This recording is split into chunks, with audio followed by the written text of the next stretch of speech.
सुशीला एक शहर में अपने बेटे अमित और बहू स्नेहा के साथ रहती थी। सुशीला का बेटा नौकरी करता था। घर में पैसों की कोई कमी नहीं थी, लेकिन सुशीला बहुत कंजूस थी। अमित अपनी सारी तनख्वाह सुशीला को ही देता था। एक दिन स्नेहा सुशीला से बात करती है। माँ जी, नवरात्रि का व्रत है, आप मुझे कुछ फल मंगा दीजिए। बहू, अगर तुझसे भूखा नहीं रहा जाता तो व्रत का ढोंग क्यों करती है? पता है मेरा बेटा कितनी मेहनत से पैसे कमाता है। तुझे व्रत में भी फल खाने हैं। फल पता है कितने महंगे हैं। लेकिन माँ जी, फलाहार तो सभी करते हैं व्रत में। मैं कुछ नहीं मंगाने वाली। इससे तो अच्छा है तू कल का बचा खाना खा ले। स्नेहा चुपचाप अपने कमरे में चली जाती है। शाम को स्नेहा अमित को सारी बात बताती है। माँ, तुम भी कमाल करती हो। थोड़े से फल मंगा लेती तो क्या हो जाता। आखिर हमारे पास पैसों की कमी नहीं है, फिर भी तुम हमेशा कंजूसी में लगी रहती हो। मैं ही घर छोड़कर चली जाती हूँ, फिर तुम दोनों पैसे लुटाते रहना। ये कहकर सुशीला घर छोड़कर चल देती है। माँ जी, रुक जाइए, आप जैसा चाहे वैसे ही खर्च कीजिए। माँ, तुम तो बेकार गुस्सा हो रही हो। मैंने तुम्हें घर से जाने के लिए तो नहीं कहा था। ठीक है, लेकिन इस घर में सब कुछ मेरे हिसाब से चलेगा। 2 दिन बाद स्नेहा सुशीला के पास आती है। माँ जी, कल नवमी है, हमें कन्या पूजन करना है। आप मुझे कुछ पैसे दे दीजिए, मैं बाजार से प्रसाद बनाने का सामान ले आती हूँ। बहू, कन्याओं को खाना खिलाने से क्या होगा? एक काम कर, तू पूजन करके कन्याओं को 2-2 रुपए दे देना। बच्चे हैं, उन्हें बहलाना कौन सा मुश्किल काम है। स्नेहा सुशीला से बहस न करके चुपचाप अपने पैसों से सारा सामान ले आती है। अगले दिन अमित की भी छुट्टी थी। स्नेहा सुबह से ही रसोई में प्रसाद तैयार कर देती है। बहू, ये रसोई में से देसी घी की खुशबू आ रही है। क्या बना रही है देसी घी में? माँ जी, हलवा बनाया था। देसी घी मैं अपने बेटे के लिए लाती हूँ और तू हलवा बनाकर खा रही है? नहीं माँ जी, कन्या पूजन के लिए बनाया है। अभी पूजा करके कन्याओं को खाना खिलाना है। मैंने तुझे मना किया था ना, फिर भी तू सामान ले आई। माँ जी, मैं अपने पैसों से लाई हूँ, आप चिंता न करें। ठीक है, लेकिन खाना मैं खिलाऊंगी कन्याओं को। तू तो सारा खाना खत्म कर देगी। अमित और स्नेहा सुशीला की बात सुनकर बहुत दुखी होते हैं। वे अपनी माँ की कंजूसी की आदत से पहले ही परेशान थे, लेकिन कन्याओं के खाने में कटौती से वे बहुत परेशान हो रहे थे। पूरे परिवार ने पूजा की। पूजा के बाद स्नेहा कुछ देर माँ दुर्गा के सामने बैठकर प्रार्थना करने लगी। हे देवी माँ, हमारी भूल चूक क्षमा करना। मेरी सास का हृदय परिवर्तन कर दो, जिससे वे कंजूसी छोड़ दें। कुछ देर बाद 9 कन्या भोजन करने के लिए आ जाती हैं। सुशीला अपने हाथों से सबको खाना परोसती है। वे बहुत कम खाना परोसती है। माँ, ये तो बहुत कम है। कम से कम कन्याओं को खाना तो ढंग से परोसो। तू चुप रह। अगर किसी कन्या को जरूरत होगी तो वह मांग लेगी। अमित और स्नेहा चुपचाप खड़े रहकर कन्याओं को खाना खाते देखते हैं। सभी कन्याएं खाना खा लेती हैं। उनमें से एक कन्या अभी खाना खा रही थी। दादी माँ, क्या आपके घर में खाना कम बना है? मुझे तो बहुत भूख लगी है। खाना बहुत है, लेकिन बेकार करने के लिए नहीं है। जितना चाहिए उतना ही लेना, जूठा मत छोड़ना। वह कन्या सारा खाना खा जाती है और खाना मांगती है। स्नेहा उसे जितनी बार खाना देती वह सारा खाना खा जाती। यह देखकर सुशीला परेशान हो जाती है। जब सारा खाना खत्म हो जाता है तब अभी तो मेरी भूख नहीं मिटी। अब तो खाना भी खत्म हो गया।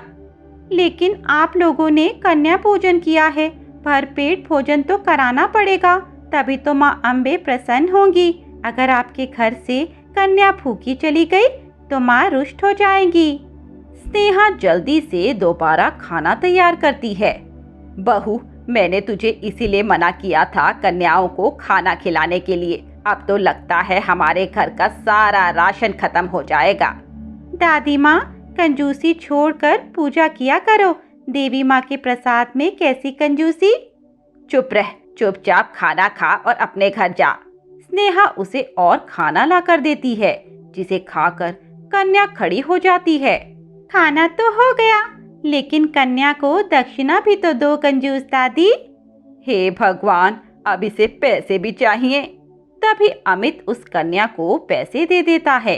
अमित और स्नेहा उसके पैर छूकर आशीर्वाद लेते हैं। आप भी पैर छू लो, मैं आपको भी आशीर्वाद दे दूंगी। सुशीला बेमन से पैर छूने के लिए झुक जाती है। वह कन्या सुशीला के सर पर हाथ रख देती है। उसके हाथ रखते ही सुशीला की आंखों से आंसू बहने लगते हैं। वह कन्या के पैरों में पड़ जाती है। माँ, मुझे माफ कर दो। अपनी कंजूसी के कारण मैंने आपका अपमान किया, लेकिन आपके पैर छूते ही मेरे मन से सारे पाप मिट गए। मैं तो एक साधारण कन्या हूँ। नहीं, आप साधारण नहीं हैं। आप साक्षात माँ दुर्गा का रूप हैं। फिर वह कन्या उन्हें आशीर्वाद देकर चली जाती है। सुशीला का मन बदल चुका था। वह सब कुछ छोड़कर माँ दुर्गा की भक्ति में लग जाती है। एक गांव में एक परिवार रहता था, जिसमें दो भाई रंजन और सज्जन थे। दोनों भाई अपने अपने खेतों में काम करते थे। सज्जन व उसकी पत्नी कविता बहुत सीधे थे। वह अपने बड़े भाई रंजन व भाभी संध्या का बहुत सम्मान करते थे, लेकिन संध्या बहुत तेज थी। धीरे धीरे उसने हेरा फेरी करके मकान पर कब्जा कर लिया और अपने देवर देवरानी को घर छोड़ने को मजबूर कर दिया। दोनों खेत के पास बने छोटे से पुराने मकान में रहने चले गए। सज्जन व उसकी पत्नी माँ वैष्णो देवी की पूजा करते थे। कुछ दिन बाद सज्जन की तबीयत अचानक खराब हो गई। तेज बुखार काफी दिनों तक चलता रहा, जिस कारण वह खेत पर काम करने नहीं जा पा रहा था। घर में काफी तंगी रहने लगी। एक दिन कविता ने अपनी जेठानी संध्या से बात की। तब उसने कहा, तुम मेरे घर का सारा काम किया करो, बदले में अनाज व कुछ पैसे तुम्हें दे दूंगी। कविता वहां काम करने जाने लगी। इसी बीच गांव के वैद्य जी ने बताया कि सज्जन को तपेदिक की बीमारी हो गई है, जिसका इलाज लंबा चलेगा। कविता को काफी चिंता होने लगी। उसने ये बात अपनी जेठानी को बताई और कुछ पैसे मांगे, पर उसने कोई मदद नहीं की। कविता जैसे तैसे अपने पति का इलाज कराने लगी। इसी बीच नवरात्रि का पर्व आया। कविता ने भी अपने घर में माता की चौकी रखी। वह शुरू से ही पूरे 9 दिन के व्रत करती आ रही थी। इस बार भी उसने नवरात्रि के व्रत रखे। सारा दिन वह जेठानी के घर काम करती और शाम को एक लौंग का जोड़ा व पानी पीकर अपने व्रत को पूरा करती। इसी तरह 5 दिन बीत गए। उसे बहुत कमजोरी होती जा रही थी। एक दिन उसकी जेठानी ने माता का कीर्तन रखा। दोपहर को गांव के सभी औरतें उसके घर पर आई। कविता ने खुशी खुशी सारा इंतजाम किया। कीर्तन शुरू हो गया। कविता का आज छठे नवरात्रे का व्रत था। वह काफी कमजोर थी। इसी कारण वह कीर्तन के बीच में ही बेहोश हो गई। सब बहुत घबरा गए। कुछ समय बाद वह होश में आ गई। तभी उसकी जेठानी ने कहा, कविता, तुम बीमार हो। तुम्हें भी अपने पति की बीमारी लग गई है और अब यह तुम सब में फैला दोगी। इसीलिए कल से मेरे घर नहीं आना। कविता ने कहा, मुझे व्रत के कारण बेहोशी आ गई, पर किसी ने उसकी बात नहीं मानी और उसे घर से निकाल दिया। अब पूरे गांव ने सज्जन और कविता का बहिष्कार कर दिया। कविता अपने घर बैठी रो रही थी। 3 दिन बाद नवमी के दिन कविता ने माता का पूजन किया। उसके बाद वह कन्या पूजन के लिए गांव में चली गई, पर किसी ने भी अपनी कन्या को उसके यहाँ नहीं भेजा। आधा दिन बीत गया। कविता माता की चौकी के सामने बैठकर बहुत रोने लगी। वह बोली, हे माँ वैष्णो, क्या इस बार मेरा व्रत अधूरा रह जाएगा? एक तो वैसे भी घर में कुछ नहीं है, आपका भोग भी सूखी रोटी से लगा रही हूँ, और अब कन्या भी नहीं आएगी तो मेरा व्रत पूरा कैसे होगा? मेरा व्रत पूरा कराओ माँ, नहीं तो मैं आपके सामने भूखी प्यासी अपने प्राण त्याग दूंगी। कविता की पुकार सुनकर माँ वैष्णो देवी बालिका रूप धरकर उसके आंगन में प्रकट हुई। साथ ही उन्होंने 9 देवियों का आह्वान किया। उनके आह्वान पर नैना देवी, माँ चामुंडा, माँ चिंतपूर्णी, माँ मनसा, माँ ज्वाला, माँ ब्रजेश्वरी, माँ कालिका और माँ शाकुंभरी 9 देवियां कन्या रूप में प्रकट हुई। उन्होंने कविता को आवाज दी और कहा, हम पास के गांव से आई हैं, हमें भोजन कराओ। कविता की खुशी का ठिकाना नहीं रहा।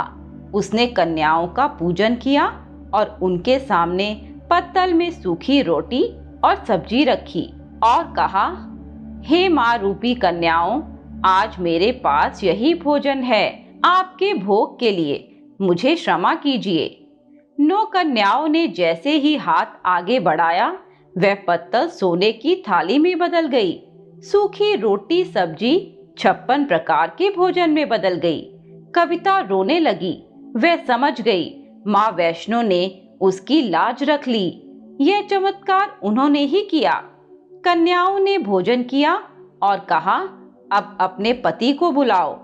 कविता ने कहा, वह बहुत बीमार हैं, उठ भी नहीं सकते। इस पर 9 कन्याएं हंसने लगी। तभी सज्जन बिल्कुल ठीक होकर सामने आकर खड़ा हो गया। दोनों ने कन्याओं के पैर पकड़े। तभी 9 कन्याएं 9 देवियों के रूप में प्रकट हुई और कहा, आज तुम्हारे यहाँ स्वयं माता भोग लगाने आई है। अब यहाँ कभी किसी चीज की कमी नहीं रहेगी। तुम्हारे भंडार हमेशा भरे रहेंगे। यह कहकर 9 देवियां अंतर्ध्यान हो गई। उसी समय उनका पुराना घर सुंदर महल बन गया। गांव वाले यह देखकर उनके घर आए, दोनों से क्षमा मांगी। रंजन व संध्या ने भी माफी मांगी और इस प्रकार पूरा गांव माँ के गुणगान करने लगा। मित्रों, आपको ये कहानी कैसी लगी हमें कमेंट बॉक्स में बताएं। साथ ही ऐसी नई नई कहानियों के लिए हमारे चैनल कथा अमृत को सब्सक्राइब करें।